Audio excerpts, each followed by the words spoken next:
It's really about being a good candidate, not for your political party only, but a good candidate for the country and a good candidate for South Jersey and a good candidate for the district. So I believe regardless of what's swirling around you, if you stand up and represent and advocate for the people that care about you and that you care about, that you can prevail. So this isn't only about Republicans and Democrats. It's about what's right for the future of the economy of Atlantic County. What's the best thing to do with Atlantic City?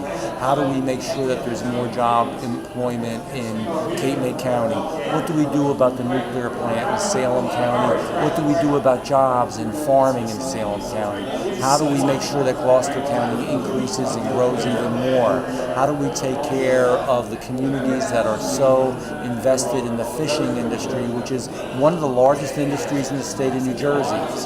That's what I think this race is about. I think people need to understand that regardless of what party you are, you have to rise above all that and be a statesperson and be somebody who's really going to go out there and fight and stand up for your people and represent them and not care whether it's poor people or middle class people or the wealthiest of the wealthy, that you're really going to be somebody who's in touch, who's a real person. So I always say to folks, and I have fun with this, I had a friend of mine, he came up to me and he said, when you became freeholder, you said, don't call me freeholder, call me Jeff. And he has a business. He's a business person that's actually here. And he said, and then I became an assemblyman. He said, I really can't call you Jeff anymore. I said, yes, you can. And then when I became senator, same deal. So the other day he came up to me and he said, you're now going to become a congressman. And I'm really not going to call you Jeff. I have to call you congressman. And I said, no, you don't. I still want to be Jeff. And that's the point. That's what this country was based upon. Real people who really came from, in some sense, the working sector, whether it was in a profession, whether it was in any field, that really represent their people. Not that are professional politicians, not that are looking for something to gain, but just want to really do the job. Jeff, when you reflect on your political career, what do you see as the most significant accomplishment that you want voters to remember now as they look to you to go to Congress? And what do you think is the most significant decision that you made, professionally or politically? I think the most significant decision and the most significant part is the bipartisanship. Now that doesn't always mean that you agree with Republicans. By the way, it doesn't always mean that you agree with Democrats. It means that you represent your people. So I don't know, sometimes people ask me that question and I say maybe the most significant decision I've ever made is to fight for somebody in my district, and we've had this happen many times, at least a half a dozen times, and I know this sounds like an embellishment, but it's not, who was going to die because their insurance company wouldn't cover a needed procedure and wouldn't cover something that had to be done because the doctor they needed was not in the state of New Jersey or was not covered under their plan. And we fought for them, and I called the president of the health insurance company. I had a young lady walk into my office a little while back and said, I just want to thank you again. I didn't recognize her because it was about 5 years before that we fought for her to get the right surgery that she needed for the cancer that she had in her eye. She would have been blind. And we fought and we worked and we actually got her the right surgery. We do that all the time. That's what our staff is about. I will accept no less. I am a representative of the people of my district and of this state, and I want to do what I believe the American ethic was supposed to be about. And that's about really not just being the professional at it, but actually being somebody who's doing it, whatever call you had in life originally, that you are a citizen legislator, that you're somebody who's actually going to go out there and represent the people. And a lot of people say they're going to do that, but we are in such a distorted system right now. It's based upon money, that's based upon political party, that's based upon a whole host of factors, but very often not based on real people who need help.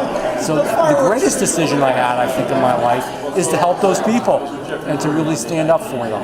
And then there's ones like, saving the developmental center in Vineland, or those issues where we saved the Motor Vehicle Commission because it would have hurt business in Cumberland County if they lost it and it was going to leave Cumberland County, or to really work because people were dying on the Garden State Parkway on the southern end, and to say that it had to be reconfigured and we had to take the traffic lights off. And I stood with a father that lost his son.